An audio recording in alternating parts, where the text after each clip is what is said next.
Madame, Monsieur, bonsoir. Bonsoir, nous sommes en direct avec vous pour la semaine éco. Nous allons débattre pendant 1 heure avec mes invités sur l'excellente performance enregistrée en Algérie ces dernières semaines concernant la production céréalière.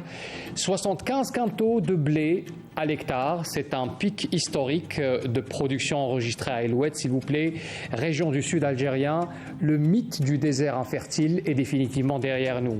Alors pour l'Algérie, c'est un enjeu qui est vital car il s'agit de sa sécurité alimentaire, la sécurité alimentaire du pays. Mais pour pérenniser justement ces résultats, il faut investir dans les mesures adéquates et impliquer les collectivités locales et nos concitoyens dans cette démarche nationale, car au final, l'Algérie peut non seulement répondre à ses besoins internes, mais aussi contribuer à la stabilité alimentaire et régionale. Et voilà donc le débat que nous allons avoir ce soir. Ce sera avec mes invités que je vous présente tout de suite. D'abord à ma gauche, Monsieur Mostafa Haddam. Alors vous êtes directeur général du CNEAPED, alors le Centre national d'études et d'analyse pour la population et le développement, organe sous tutelle du ministère de l'Intérieur. Merci, Monsieur Mostafa Haddam, d'être avec nous sur ce plateau. C'est moi qui vous remercie. À côté de vous, professeur Brahim Mouhouch, vous êtes enseignant, chercheur universitaire à l'ENSA, l'École nationale supérieure d'agronomie Al-Harrach. Merci, Monsieur Mouhouch, d'être avec nous également sur ce plateau. Merci pour l'invitation.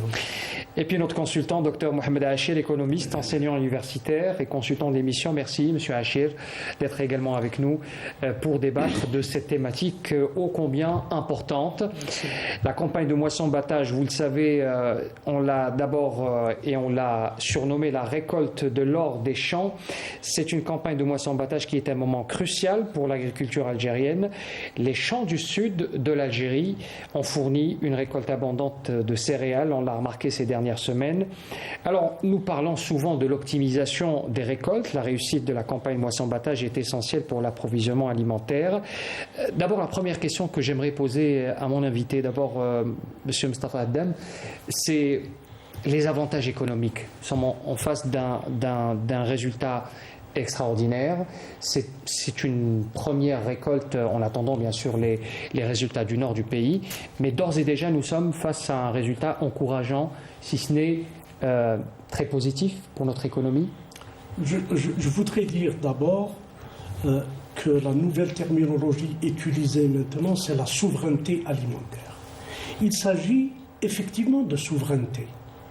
Vous ne pouvez pas jouer un rôle politique, régional, et avoir un poids important dans la décision, qu'il s'agisse au plan régional qu'au plan international, si vous n'avez pas une souveraineté alimentaire. C'est-à-dire qu'on doit redéfinir le concept, nous ne parlons plus de sécurité, mais plutôt de souveraineté. Je préfère ce concept de souveraineté alimentaire, parce qu'elle se prolonge au-delà de la satisfaction des besoins immédiats des populations. Il y va d'un certain nombre j'allais dire, d'indépendance en termes de décisions politiques. Je pense que la guerre en Ukraine nous a enseigné énormément de choses sur la nécessité vous savez que l'Ukraine et la Russie constituent un grenier pour l'humanité et plus particulièrement pour un certain nombre de pays, notamment les pays africains. Nous avons vu la souffrance induite par la difficulté à s'approvisionner. Et on se rappelle l'intervention d'un certain nombre de puissances régionales, telles que la Turquie, notamment la Turquie et l'Iran, qui sont intervenus pour réguler le marché d'approvisionnement en céréales. C'est pour ça que je parle de souveraineté. Les résultats que nous avons, bien entendu, avec beaucoup de bonheur, enregistrés dans notre pays, dans le sud de notre pays, ne sont pas le résultat du hasard, ni d'un simple miracle. Ils résultent d'une stratégie qui a été mise en place dans notre pays par les pouvoirs publics pour aller vers le haut plateau, le développement des hauts plateaux et le développement du sud du pays. Donc nous sommes en présence de l'aboutissement d'une nouvelle stratégie de développement, notamment en matière de souveraineté alimentaire. Je suis sûr qu'on reviendra avec beaucoup plus de détails lors de cette émission. On reviendra en détail. Je vous pose la même question, professeur Mouhouch. Votre première impression, vous vous y attendiez, vous vous déplacez régulièrement dans les régions du sud du pays. Vous êtes un technicien et vous êtes un observateur surtout de l'évolution de cette stratégie dont parle M. Haddam. Effectivement, tous les échos, et ça je parle des échos des autres, mais comme vous l'avez dit, moi je me déplace beaucoup, surtout dans les hauts plateaux et au sud, et je vois l'évolution depuis 4 ou 5 ans, l'évolution de ce développement de l'agriculture. Non seulement parce que l'agriculture, c'est 75 quintaux à l'hectare. Le non-connaisseur, il voit une quantité, 75 quintaux à l'hectare. 75 quintaux à l'hectare ne viennent pas seuls. Est-ce que vous pouvez d'abord mesurer un peu, pour nos téléspectateurs qui peut-être n'ont pas cette perception, qu'est-ce que cela représente 75 quintaux de blé à l'hectare? Ça représente déjà la moyenne, si vous voulez, la moyenne nationale, elle est beaucoup plus basse, je préfère ne pas la donner, beaucoup plus faible que ça. Mais on peut la donner pour marquer un peu Elle est entre 16 et 20.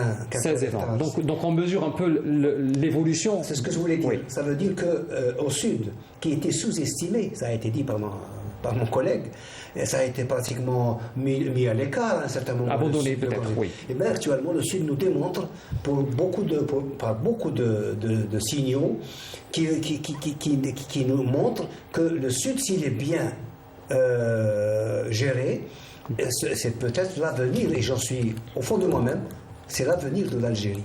On avait parlé de la wilaya d'El Oued qui nous a démontré depuis quelques années déjà sa capacité de production agricole. Cette fois, c'est les céréales qui ont été mis en avant. Oui, et là encore, on n'est pas déçu. Exactement. Je vais arriver. El Oued, moi, j'ai fait une étude avec mes étudiants il y a 20 ans de cela. Eh bien, la région d'El Oued ne connaissait pas ce que c'est qu'un plant de pommes de terre.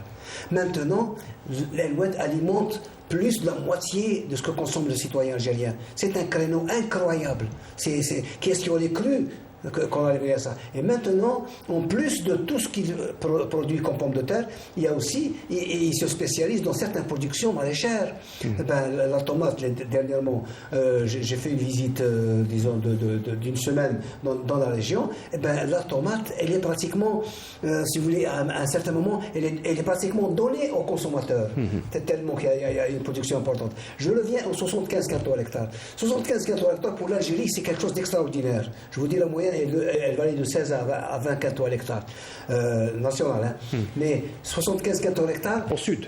Au sud. Oui. Parce qu'on dit, je vous donne un chiffre qui est très important. Au sud, celui qui fait moins de 40 quintaux à l'hectare, disons 40-45 quintaux à l'hectare, ça dépend du système d'irrigation et de la consommation en eau, de la quantité, il n'est pas économiquement rentable. Donc 75 quintaux, c'est pratiquement le double. Donc c'est quelque chose d'extraordinaire. Et ça, je reviens à ce que j'ai dit, que 75 quintaux à l'hectare ne viennent pas seuls. C'est tout un programme de travail, ce qu'on appelle l'itinéraire technique. L'agriculture qui a fait 75 quintaux à l'hectare, c'est que c'est quelqu'un qui a appliqué à la lettre ce qui lui est demandé. Il y a tout un investissement humain et aussi de moyens aussi. Exactement. Et ça, on pourra en revenir et en parler tout à l'heure, avec l'implication des collectivités locales. J'aimerais aussi poser la même question à M. Achir. D'abord, une première impression sur ce qu'on vient de dire. Oui, donc sur l'impact économique. Mais bien sûr, c'est une avancée considérable parce que ça participe à la construction d'une autonomie stratégique pour notre pays. Elle a été bien soulignée par le professeur Haddam. Il s'agit de la souveraineté alimentaire du pays et on est carrément maintenant, on parle d'un front des céréales depuis la guerre russo-ukrainienne. Donc les céréales sont une variable importante de la géopolitique. Donc l'Algérie n'a pas le droit de ne pas, c'est-à-dire développer, d'autant plus que voilà, ce chiffre de 75 quintaux à l'hectare prouve que nous avons un grand potentiel au sud du pays pour non seulement produire le besoin, mais aussi stocker pour plusieurs années peut-être. Donc voilà un potentiel très important, mais il faut inscrire bien entendu ces opérations dans la durée. Dans la durée, donc il faut pérenniser ces investissements qui ont été réalisés. Et encore, il faut en faire encore davantage c'est-à-dire sécuriser notre pays. Très bien. Alors, la pérennisation justement de cette activité agricole, on en parle et c'est d'abord le sujet principal que nous allons aborder aujourd'hui. C'est bien de faire de bons résultats, mais il faut le faire tout le temps et sur la longue durée. Et c'est là où interviennent l'étude en amont et puis l'étude continue. C'est ce que vous êtes en train de faire, notamment au Sénéaped. C'est un organe que je rappelle est sous tutelle du ministère de l'Intérieur. Alors les collectivités locales aujourd'hui sont pleinement investies dans cette démarche stratégique dont vous parliez tout à l'heure. Comment mettre en valeur ces terres, comment gagner d'autres périmètres à exploiter dans l'avenir, notamment dans le sud, mais pas seulement, aussi dans le nord. Vous avez fait une étude qui a englobé beaucoup de wilayas, j'imagine 48 wilayas, c'est ce dont on parlait tout à l'heure. En effet. Je vais vous dire une chose, si vous me permettez, avant de répondre à votre petite question, parenthèse, oui, je voudrais ouvrir une toute petite parenthèse. La région d'El-Oued a souffert pendant des décennies de la remontée des eaux. Ce que les gens doivent comprendre, c'est quoi cette remontée des eaux? Ce sont essentiellement des eaux usées qui ont pollué pratiquement toutes les plaines de la région d'El-Oued. Pendant 5 ans, les pouvoirs publics ont inscrit opération sur opération pour assécher, canaliser, récupérer ces eaux usées, ce qu'on appelle la remontée des eaux.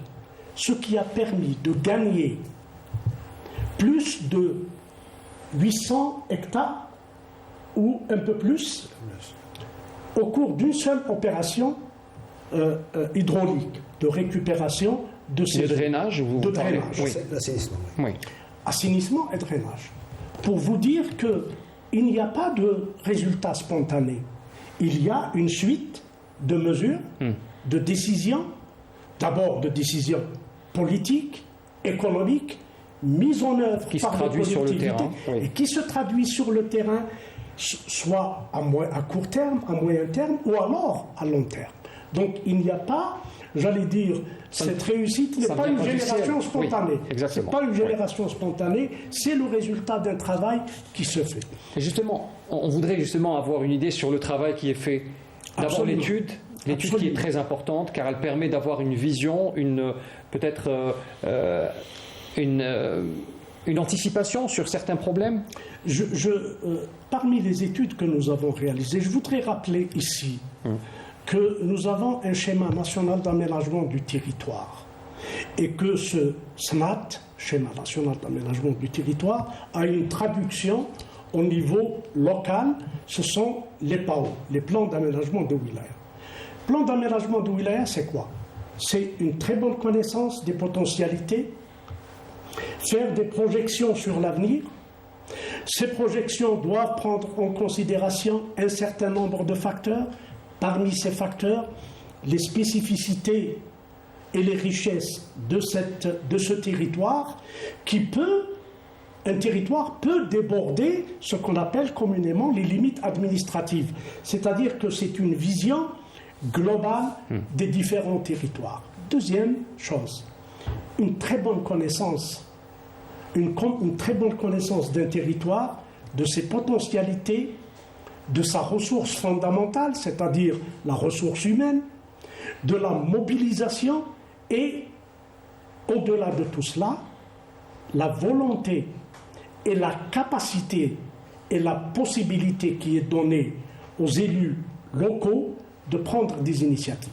C'est en cela que le ministère de l'Intérieur et des collectivités locales et de l'aménagement du territoire a mis un point d'honneur à accorder une importance primordiale au code communal, à la loi organique relative au code communal et au code de wilaya, et qui donne maintenant énormément de possibilités de liberté d'action et de liberté d'initiative aux élus locaux pour Privilégier l'efficacité, bien sûr, l'instantanéité de la décision. et pour développer les différents territoires. Ce sont des élus qui sont responsables d'abord de leur territoire, devant les citoyens qui les ont élus.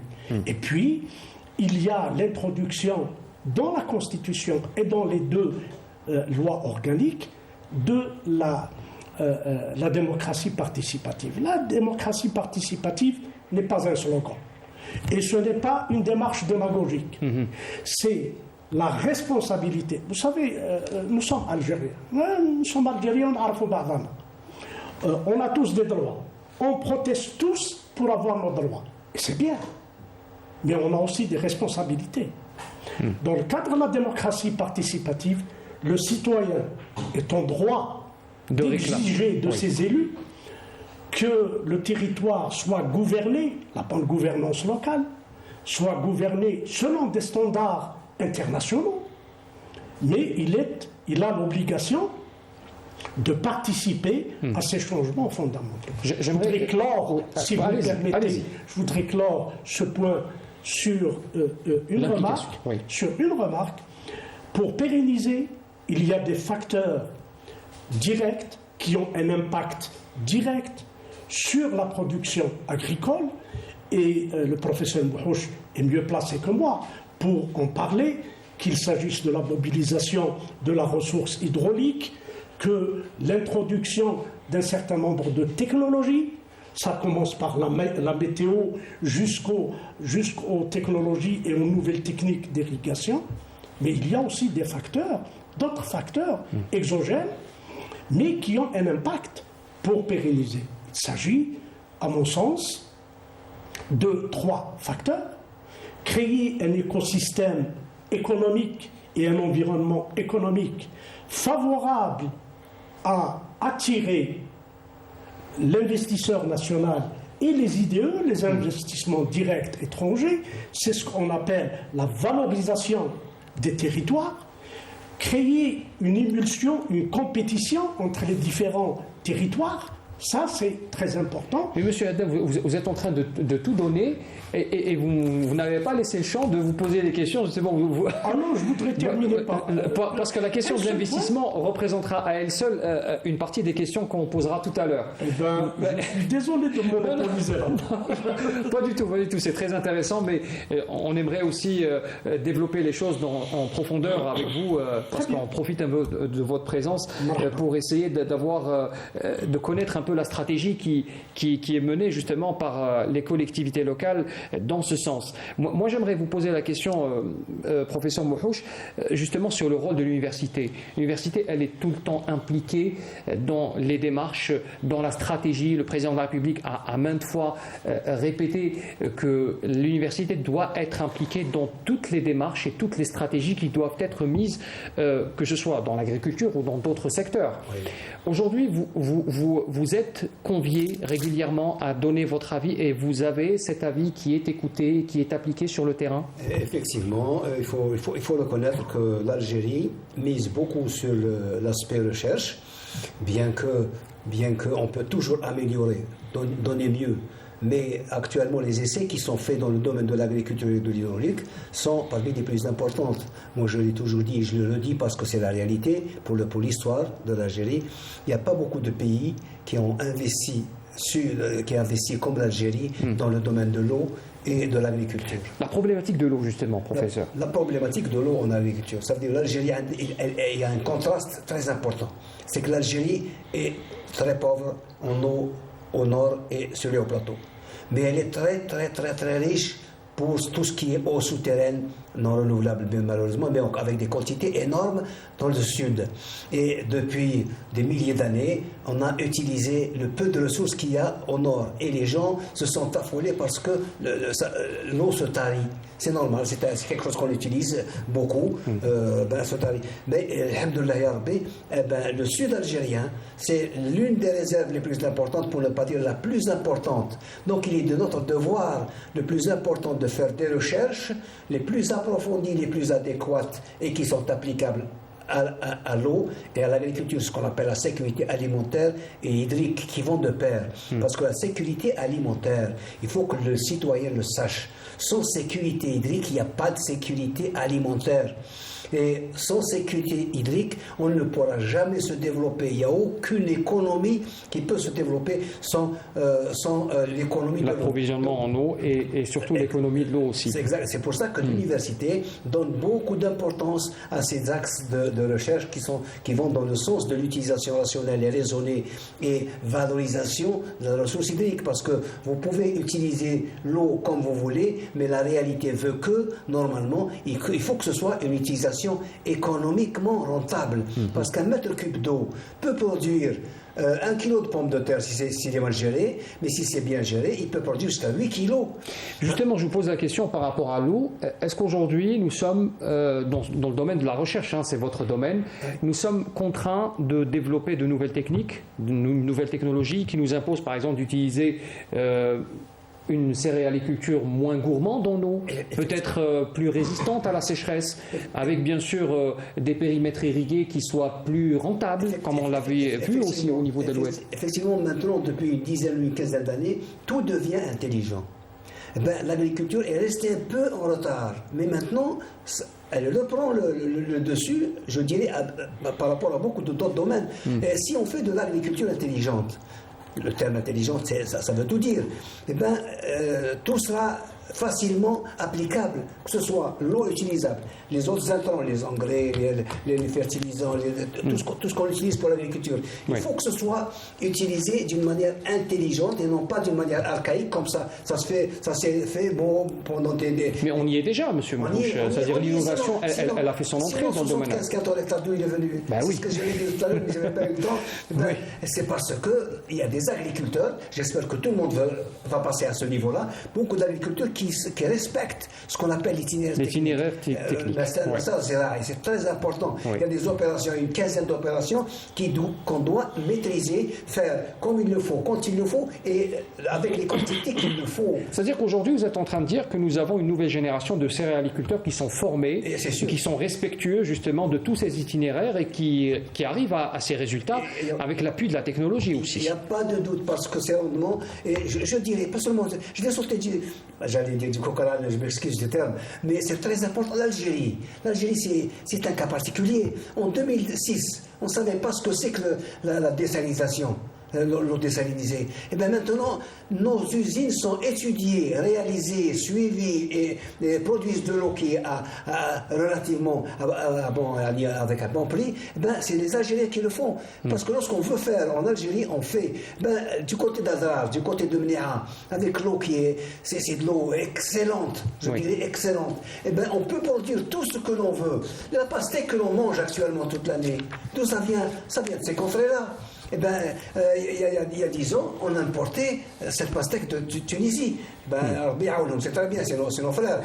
Mais pourquoi pas chez nous? Pourquoi pas chez nous? Maintenant, en Algérie, on peut produire tout ce qu'on veut, comme on veut, pendant toute l'année. Oui. Monsieur Haché, vous voulez réagir?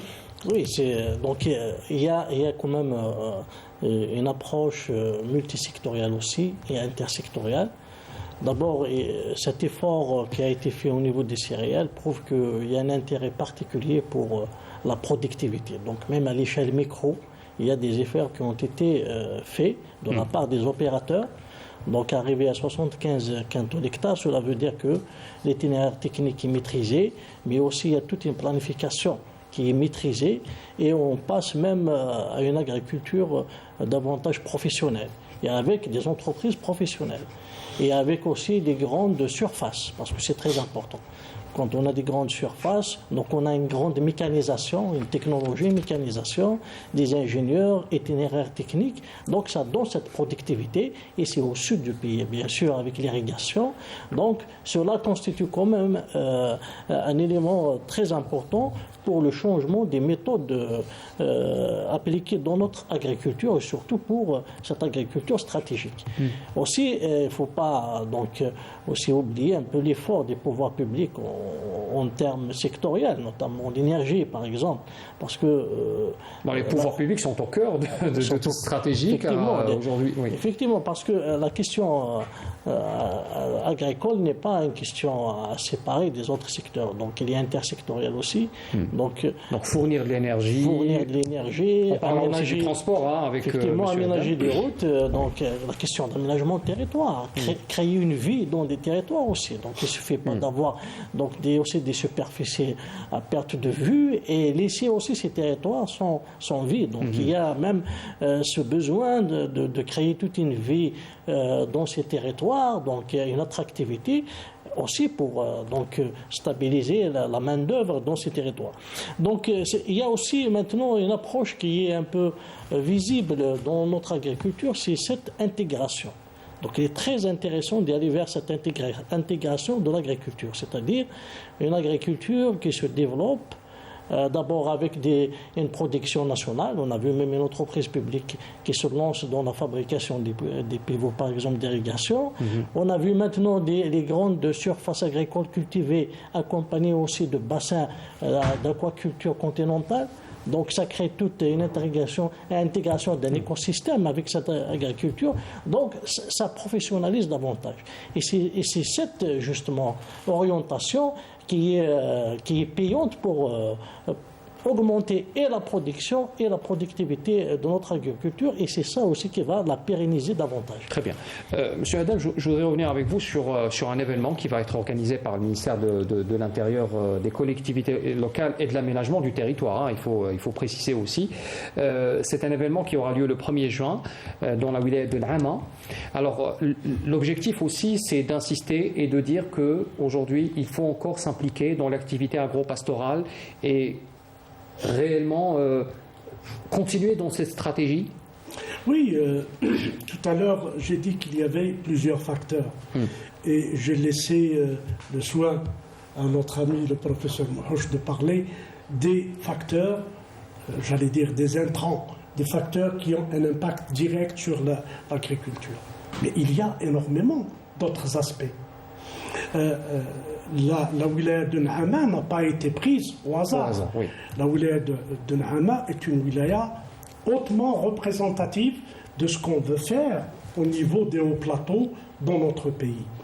Nous sommes au cœur de l'agro-pastoral. L'agro-pastoral doit être réhabilité. D'abord, il y a énormément d'aspects liés à l'élevage qui a été abandonné. Nous avons abandonné les zones de parcours, nous avons abandonné les zones de package qui ont été, dans un certain nombre de régions, envahies par le béton. Grignoté, petit à petit. Oui. Et puis, il y a un savoir-faire qui est en train de disparaître et malheureusement, qui n'a pas été tout de suite remplacé par un autre savoir-faire plus moderne, plus technologique, et plus adapté et plus efficace pour la production. Donc, d'abord, nous avons ça. Et puis, nous avons d'autres aspects. Nous devons préserver l'identité, une certaine identité au niveau international. Là, vous allez voir, tout le monde, tous les Algériens connaissent Deglet-Nour. Deglet-Nour, vous allez la trouver sur le marché international avec le logo d'un autre pays. Vous avez le mouton de la région de Biskra qui est connu, mondialement connu, et que vous retrouvez. Donc nous devons protéger et préserver. À N'Ama, nous sommes dans une région qui est connue historiquement comme région agro-pastorale, avec un certain nombre de spécificités pour un certain nombre d'animaux que nous devons protéger. Mais aussi développer une agriculture et une industrie qui accompagnera ce développement agro-pastoral. Mais aussi créer ce que j'ai appelé tout à l'heure un écosystème. Et c'est en cela que le ministère de l'Intérieur, des collectivités locales et de l'aménagement du territoire, qui est un ministère transversal, qui intervient dans l'ensemble des secteurs, peut et et est en train d'apporter un plus pour créer cet écosystème. C'est-à-dire qu'il y a un rôle de coordination des efforts qui est justement assumé par ce ministère. Est-ce qu'il y a aussi assumé, développé et suivi. Et suivi. Mais est-ce que la question qu'on se pose aujourd'hui aussi, il y a tout un écosystème qui se crée autour de ces on va dire, ces quelques exploits qu'on est en train de vivre aujourd'hui et qu'on espère que cela continuera. Est-ce qu'il y a aussi l'objectif aussi de fixer aussi nos populations, peut-être inciter une population à aller vers ces régions et investir, mais également, comme vous le disiez tout à l'heure, avoir des investissements étrangers? Quand j'ai parlé d'écosystème, l'écosystème, c'est une administration efficace, une infrastructure routière efficace, un élargissement du réseau ferroviaire. Tout ça est en train de se faire. Depuis 4-5 ans, nous sommes en train de faire l'extension de l'autoroute des hauts plateaux. Nous sommes en train de réaliser l'extension du réseau ferroviaire. Je parlais tout à l'heure de facteurs à impact direct, facteurs à impact indirect. Vous voulez attirer des investissements directs étrangers, vous devez avoir une vie culturelle, vous devez avoir une vie intellectuelle. Nous avons dans notre pays beaucoup d'ingénieurs, agronomes, beaucoup de vétérinaires, mais nous manquons de ce qu'on appelle les espaces intermédiaires. Nous manquons de techniciens en matière d'élevage, en matière d'agropastoral. C'est peut-être le point faible que nous sommes en train la ressource humaine. La ressource humaine, elle est au cœur de tout développement. Et quand je disais qu'en termes de l'aménagement du territoire, c'est tous les instruments d'aménagement du territoire, c'est d'abord cet ensemble d'études qui nous permet de nous projeter dans l'avenir, mais de nous projeter dans l'avenir d'une manière, j'allais dire, scientifique, et de faire de la prospective. C'est le travail que vous faites en ce moment. Bien sûr. Au niveau du CNEAPED, vous avez fait une étude, justement. Je vous donne un exemple. Allez-y. Nous avons réalisé les systèmes d'information géographique, les SIG, pour à peu près toutes les wilayas. Je parle des anciennes wilayas. 48. Nous sommes passés à 58. Quelques-unes, elles en ont profité quand elles étaient rattachées aux anciennes wilayas. Nous avons réalisé les plans d'aménagement de wilaya sur la base du SNAT, du Schéma national d'aménagement du territoire, qui est maintenant en phase d'actualisation avec une participation intersectorielle extrêmement importante. Mais nous avons réalisé ce qu'on a appelé la carte des opportunités d'investissement. Alors, expliquez-moi exactement de quoi il s'agit, parce que c'est un nouveau concept.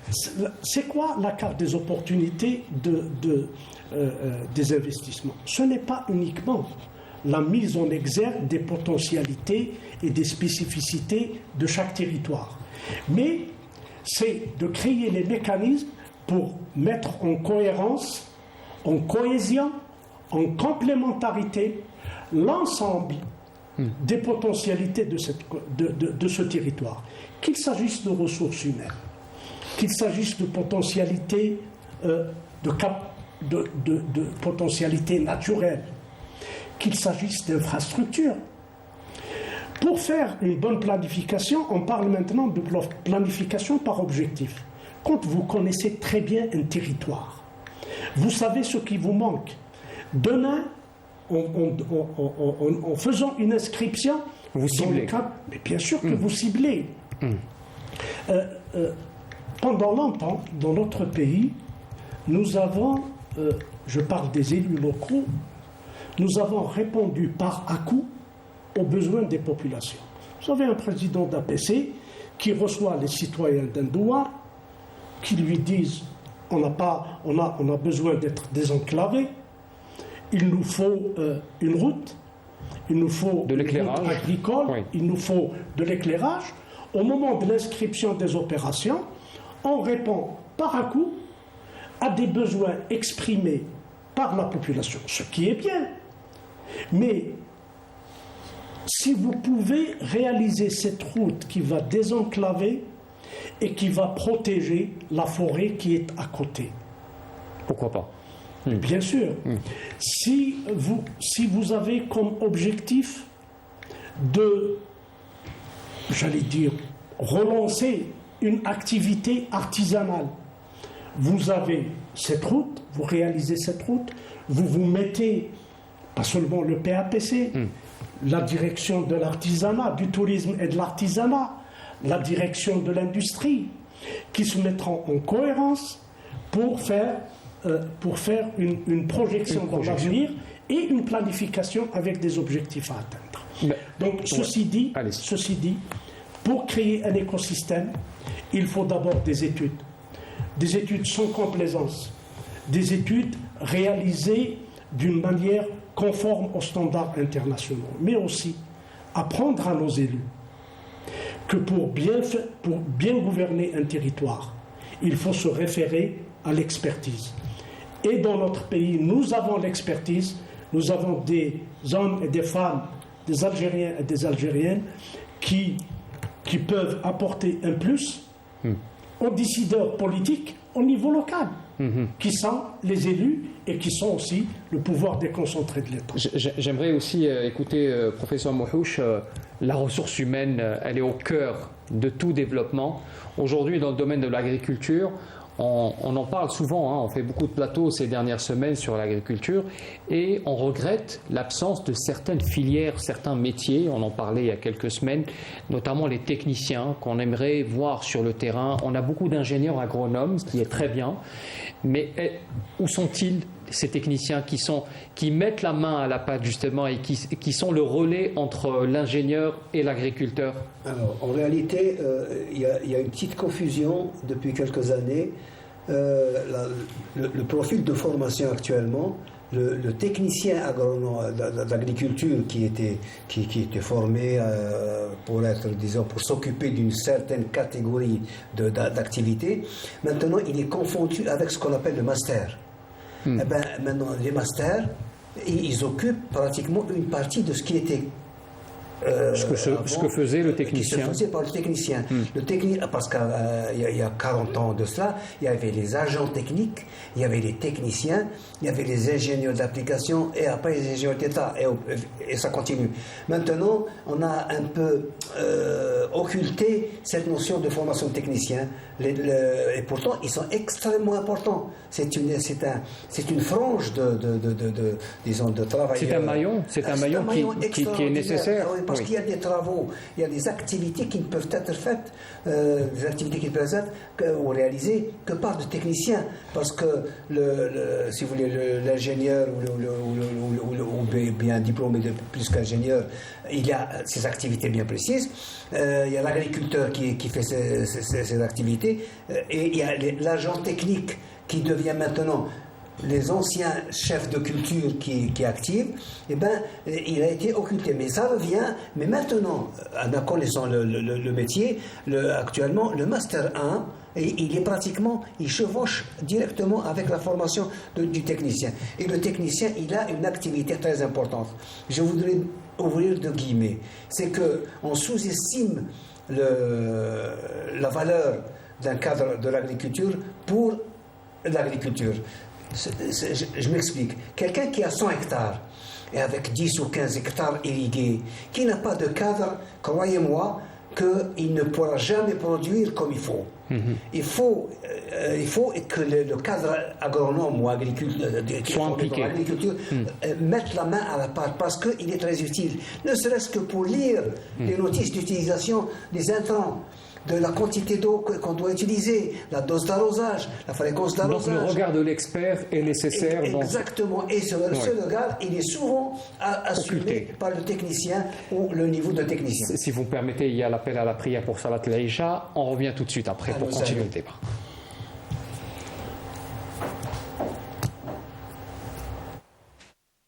أعوذ بالله من الشيطان الرجيم إن الصلاة كانت على المؤمنين كتابا موقوتا صدق الله العظيم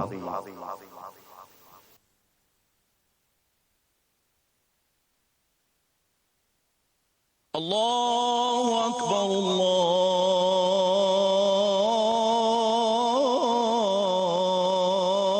الله أكبر أشهد أن لا إله إلا الله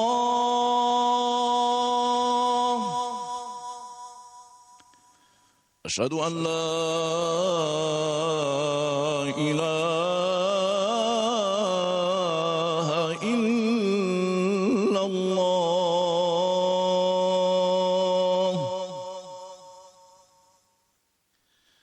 أشهد أن محمدًا رسول الله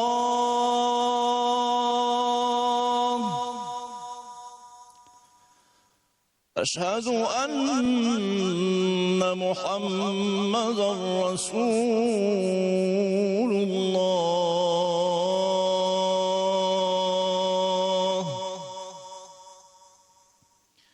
حي على الصلاة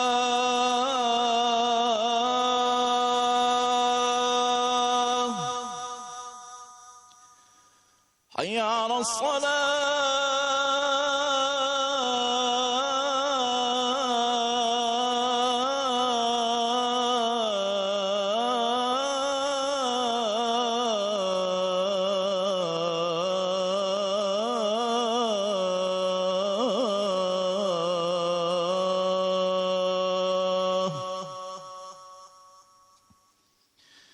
حي على الفلاح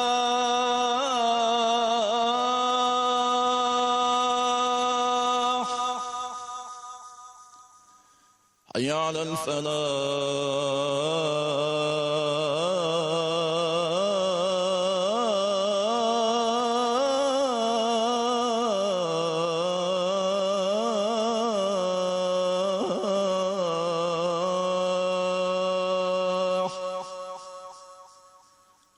الله أكبر الله أكبر لا إله إلا الله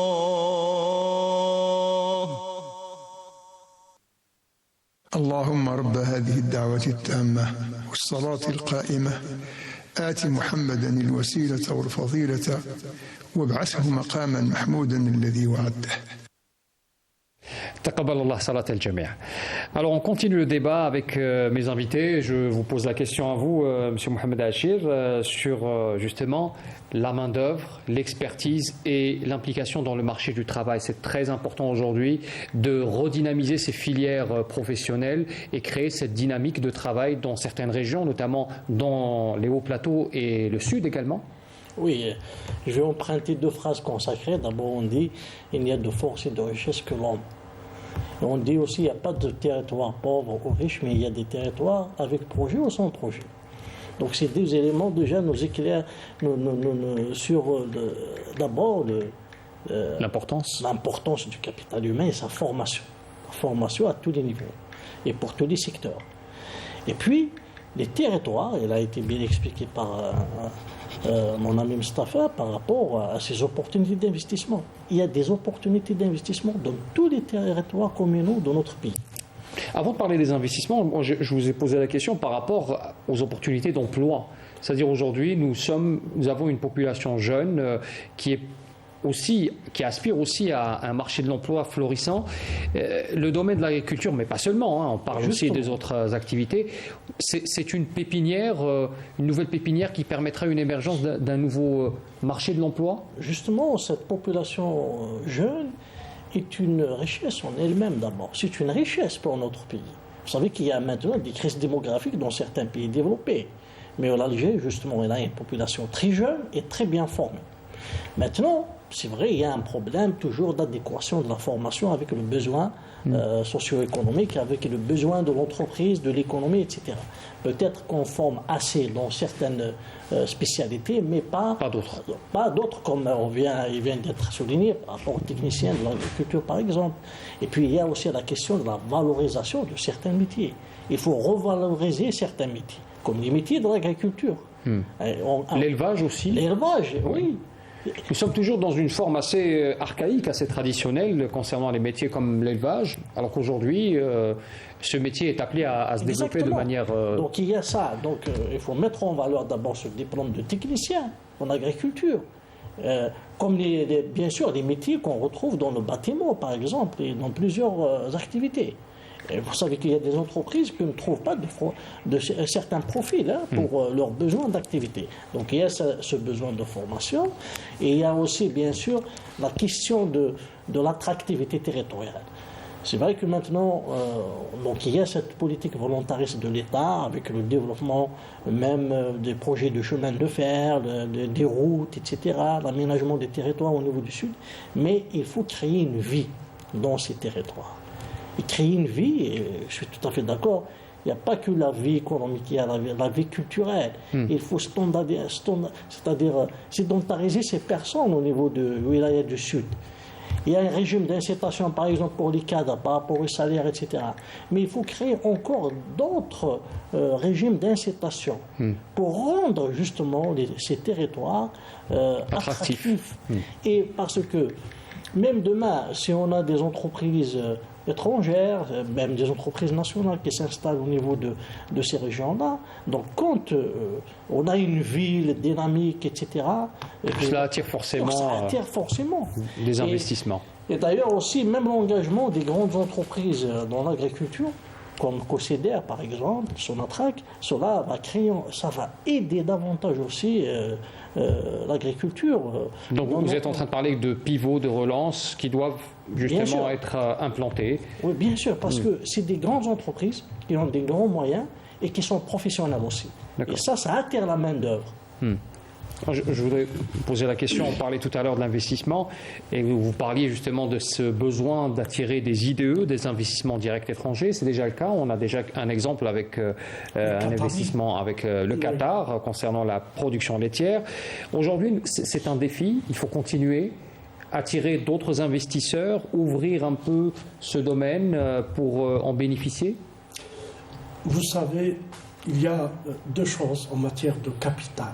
En matière d'investissement, on dit que le capital est lâche. Le capital est par définition lâche. Donc, le capital ne prend pas de risques démesurés ou au-delà de ce qui est concevable, de ce qui est réfléchi. Nous offrons au capital étranger et aux investisseurs algériens la première des richesses, la sécurité, la paix civile. Il n'y a pas de développement, il n'y a pas d'investissement si vous ne garantissez pas la sécurité. Grâce à Dieu, grâce au travail des hommes et des femmes de notre pays, nous avons la sécurité, nous avons la paix.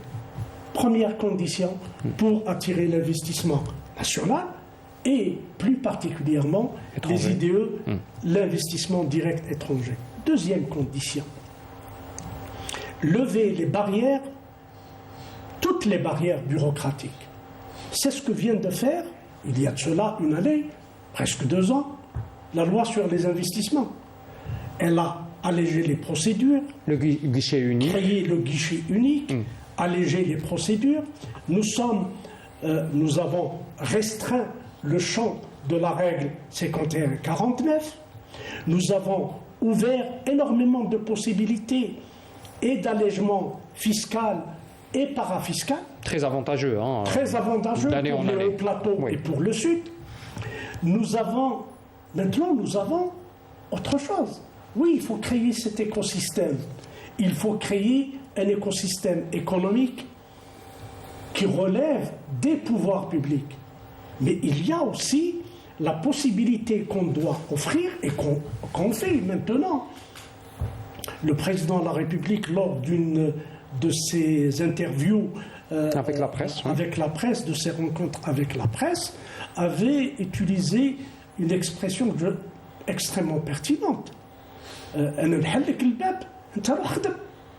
Je crée les conditions, les pouvoirs publics créent les conditions pour l'investissement. Il appartient aux jeunes, à nos jeunes de prendre des risques. Fournir l'effort et travailler. Oui, il y a un deuxième aspect.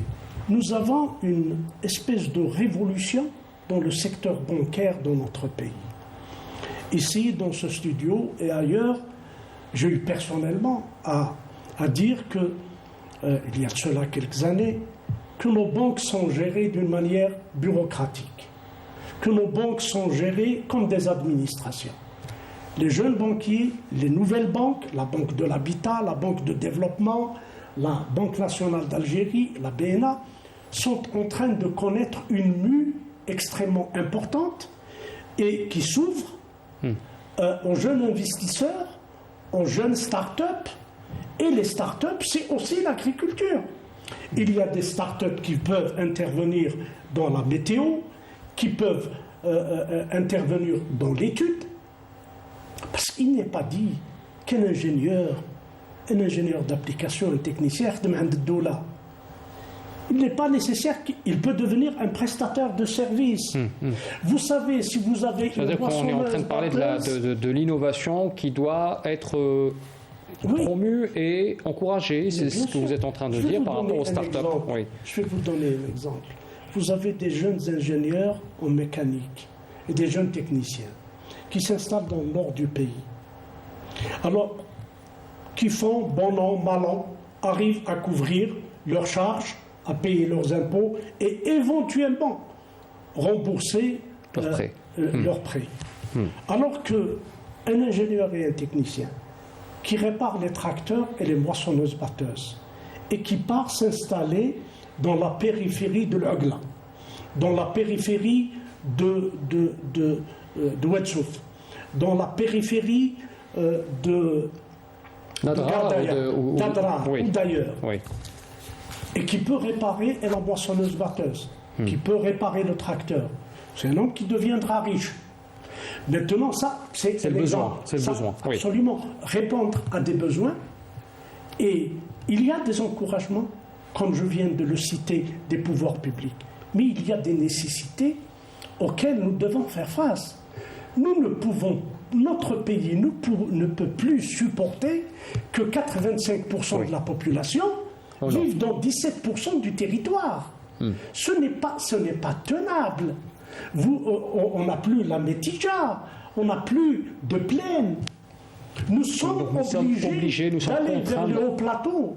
Maintenant, les pouvoirs publics ont donné énormément de facilité aux Algériens, aux Algériennes, d'aller dans leur pays, dans leur vaste pays. Oui, vraiment, nous arrivons vraiment à la fin de l'émission. J'aimerais, professeur Mouhouch, terminer avec vous sur la question du sud algérien. Vous y allez souvent. C'est un Eldorado qu'il faut encore protéger et développer.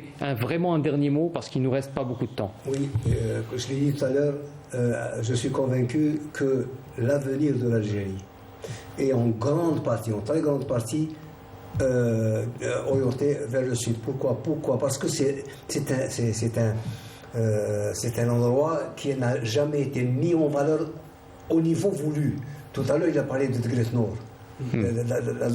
Degret Nord, c'est l'un des fruits les plus cotés à travers le monde. Il ne faut pas l'oublier. Donc, il faut pas. Ce n'est qu'un exemple. Et la production des 75 cantons à l'hectare, c'est beaucoup de gens qui veulent s'y mettre. Et je voudrais ouvrir deux guillemets très importantes, c'est qu'il n'y a pas que le privé qui est en train de se lancer. Il y a aussi des entreprises publiques très connues à l'échelle nationale qui investissent des centaines de milliers d'hectares de céréales qui sont produites par ces entreprises. Et ça, c'est encourageant. Pourquoi? Parce que ça donne un engouement à toute personne qui veut s'investir vraiment dans l'agriculture, qui est notre sécurité alimentaire future. Sécurité et souveraineté, comme l'avait dit aussi M. Mostafa Haddam. Alors, merci à vous, messieurs, d'avoir été avec nous sur ce plateau. Mostafa Haddam, directeur général du CNEAPED, relevant du ministère de l'Intérieur, des collectivités locales et de l'aménagement du territoire. Merci d'avoir été avec nous sur ce plateau. Brahim Mouhouch, professeur enseignant-chercheur à l'ENSA, École nationale supérieure d'agronomie. Merci à vous d'avoir été avec nous. Merci. Et notre consultant, Dr Mohamed Achir, économiste, enseignant universitaire et consultant d'émission. Merci encore une fois d'avoir été avec nous sur ce plateau. Merci à vous tous de nous avoir suivis ce soir pour ce débat riche en informations. Et je vous souhaite une excellente fin de soirée. À la semaine prochaine.